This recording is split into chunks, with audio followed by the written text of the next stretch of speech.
We are in section 6.5, average value of a function. The average value of n numbers is x1, x2, x3, all the way through xn is given by summing those values together, all those numbers together, and dividing by n, which is the number of numbers that we have. And we've seen average or mean calculations since we were in elementary school. So another way to write that though is sigma from I equals 1 to n of x sub I divided by n. The average value of the function f on the closed interval ab can be defined in a similar manner, dividing the interval ab into n subintervals, each with a width of delta x, then choosing an x value we'll call x sub I in each subinterval, and finding the value, the function value of that, f of x sub I. The average function value for the n subintervals and a given choice of x of I is the sum from I equals 1 to n of f of x sub I divided by n. Since our delta x is equal to b minus a over n, then showing the derivation of this formula, I am going to multiply and divide by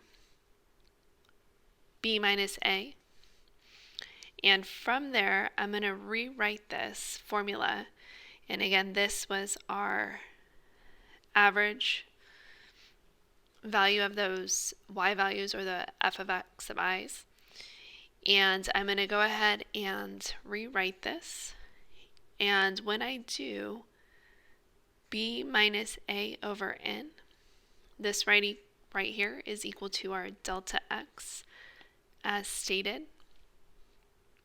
And so now our equation is going to be 1 over b minus a times sigma from I equals 1 to n of f of x sub I times delta x. Now taking the limit as n approaches infinity, which again will give us a better approximation rather than just summing up all of these intervals. And we will have the limit as x approaches infinity of 1 over b minus a times sigma from I equals 1 to n of f of x sub I delta x can also be expressed as an integral. And so we have 1 over b minus a, since that would just be a constant term, times the integral from a to b, that interval that we are on, that closed interval, of our function dx. And so on the next page it says the average value of a function on the interval from a to b would be given as, and I'm going to go ahead and call this f sub av, which is what our book is calling. And we're going to have 1 over b minus a, the integral from a to b of f of x dx.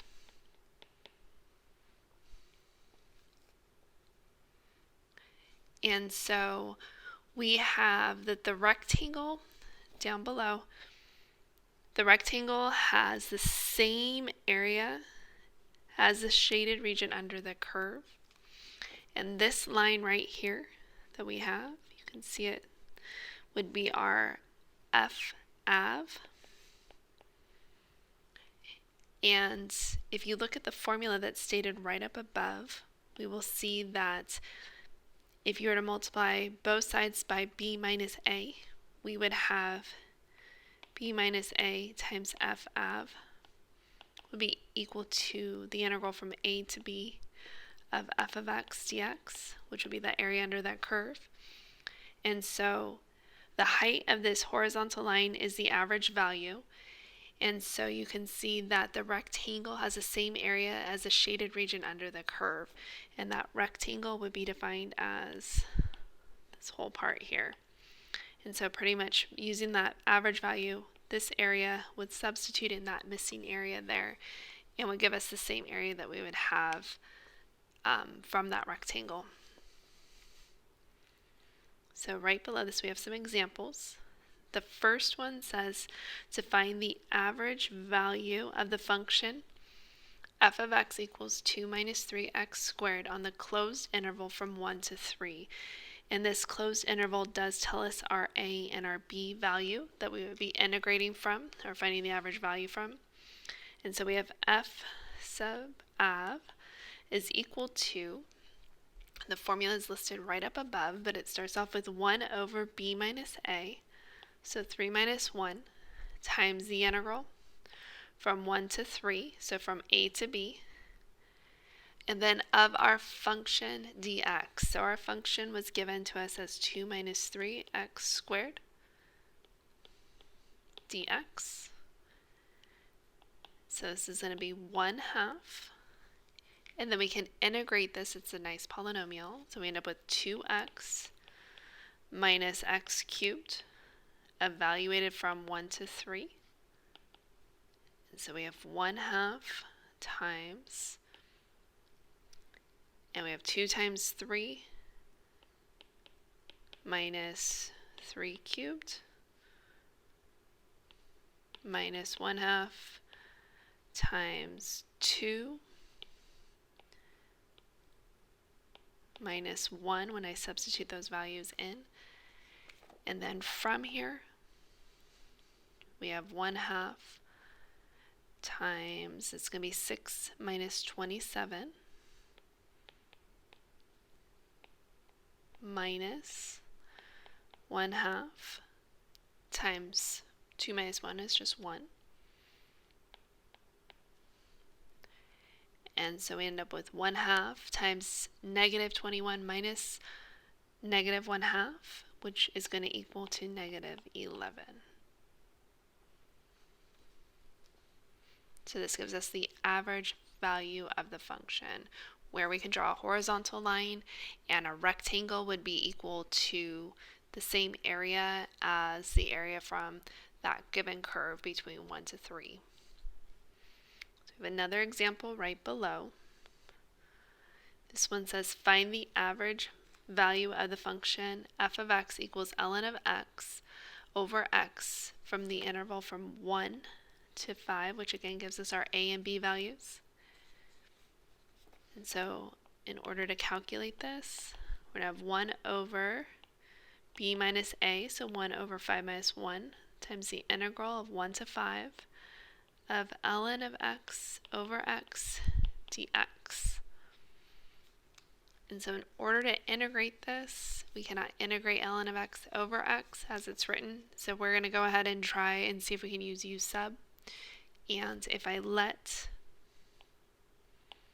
u equal ln of x, our derivative du would be equal to 1 over x dx. And so my function is going to now become 1 over 4. And because we use u sub, we need to change those limits of integration, and we'll do that in just a sec. And we're going to end up with ln of x, which is equal to u. And then again, our x, 1 over x dx is equal to du. And our new limits of integration are going to be, so in order to do that, some review, we're going to go ahead and substitute in our upper limit of integration. So we're going to have ln of 5, and then our lower one, which should be ln of 1. And ln of 1 is just equal to 0. So we're going to be integrating from 0 to ln of 5. And so integrating, we have 1 over 4 times 1/2 u squared. And evaluating this from u equals 0 to ln of 5. So we get 1/8 times ln of 5 squared minus, and then substituting 0, we would just get 0. And so this would work out to being 1/8 times ln of 5 squared.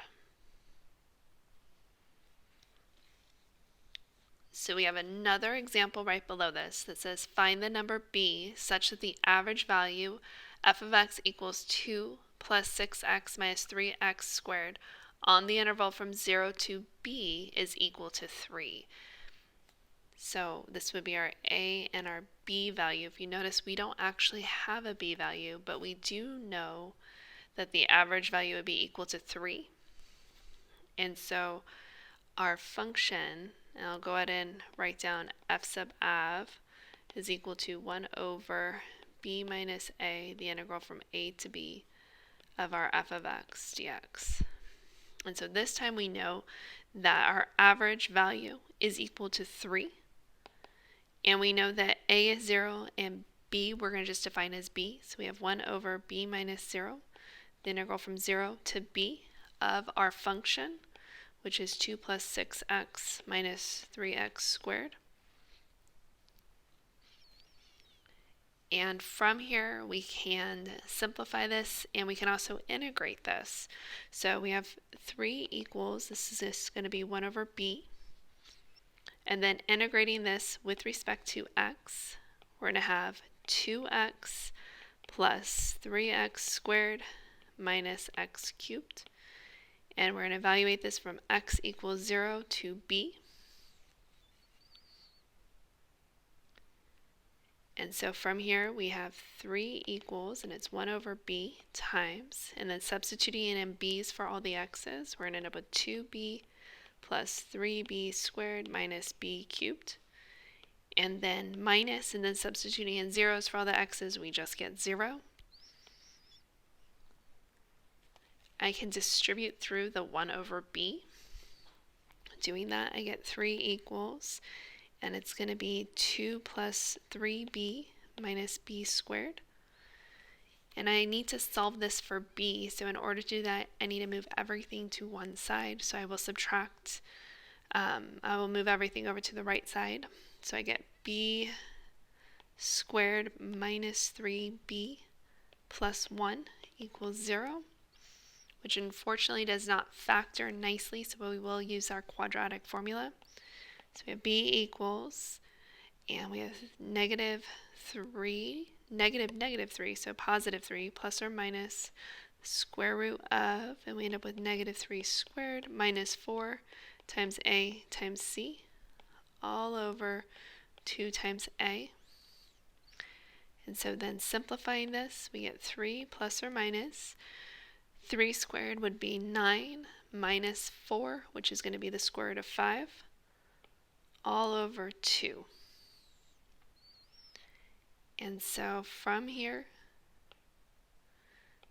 we can simplify these and figure out what they are. Remember, our interval is going to be between 0 and b, so b needs to be a positive value. So working both of these out, if I use the plus sign first, I end up with 2.62. And for the other one, I end up with 0.38. And these are both positive, so it looks like they both should work. And so we found the value of b such that the average value on the interval would be equal to 3. On the next page, we have the mean value theorem for integrals.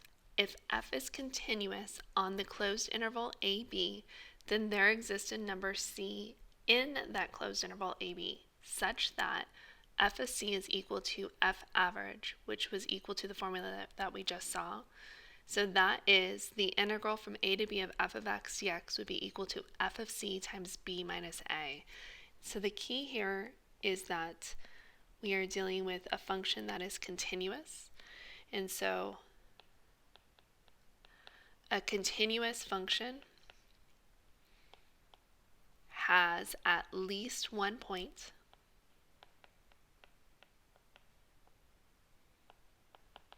where the function equals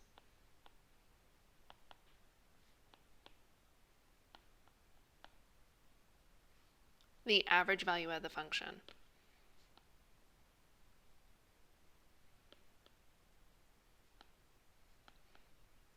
And that is what the mean value theorem for integrals is stating. And so we're going to go through a proof here. And so we're going to let g of x equal the integral from a to x of f of t dt. And so we can say that g of a would be equal to the integral from a to a, since our x value is a, of f of t dt. and we know that this would be equal to 0. Likewise, we could say g of b would be equal to the integral from a to b of f of t dt. And so we know from the fundamental theorem of calculus, and this would be the part 2, that g prime of x would be equal to f of x. And that's using the way that I have expressed the function up above. So if you look at g of x, it's equal to the integral of f of t dt, and so that derivative of g would be equal to our function f of x. And then also by the mean value theorem for functions,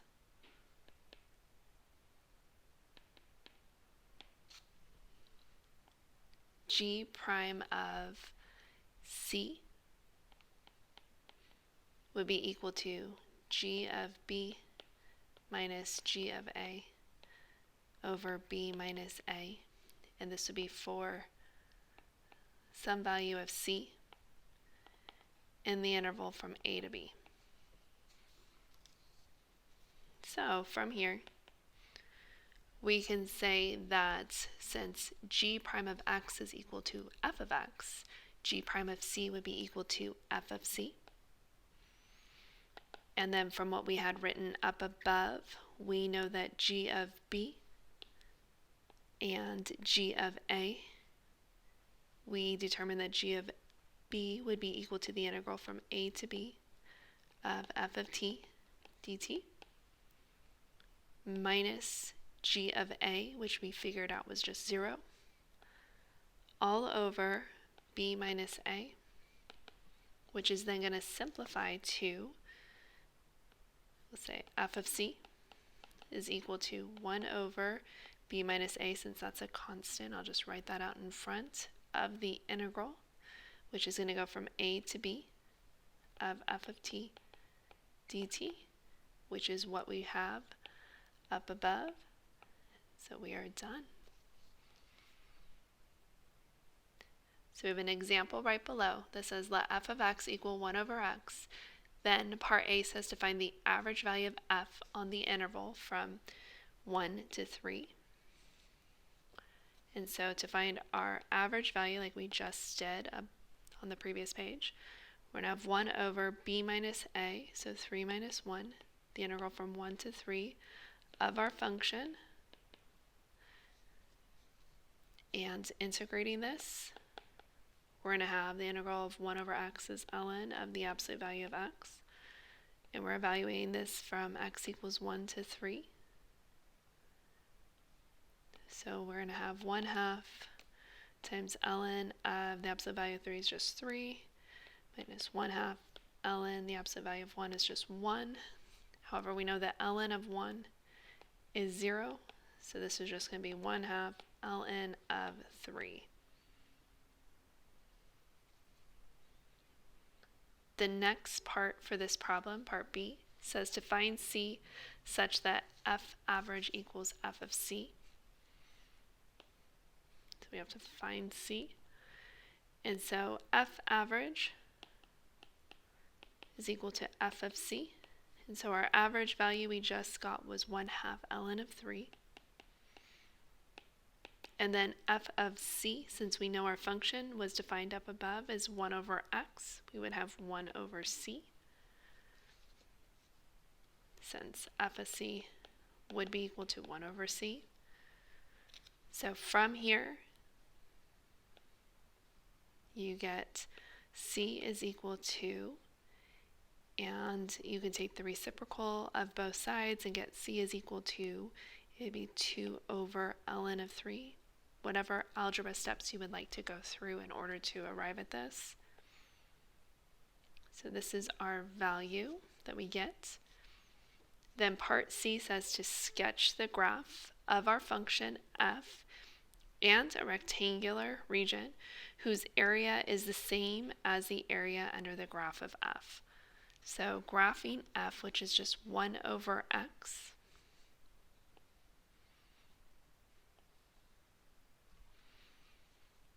And so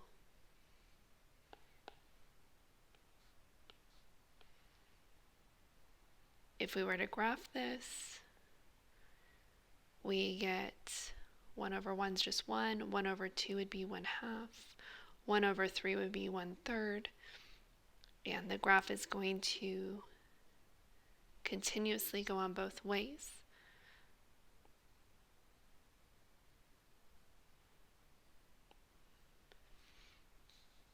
And so f of c, or the average value that we have here, the c value that we have, if we were to approximate this, would be 1.82, which we'll go ahead and say is right here. You can do the best you can. And going up and over, this would be our f of c value, which would be 1 over 1.82. And that f of c value is equal to our f average, which is equal to 1/2 ln of 3. And so since the total area under your curve from 1 to 3, if we shade all of this, would be equal to the rectangle defined by C.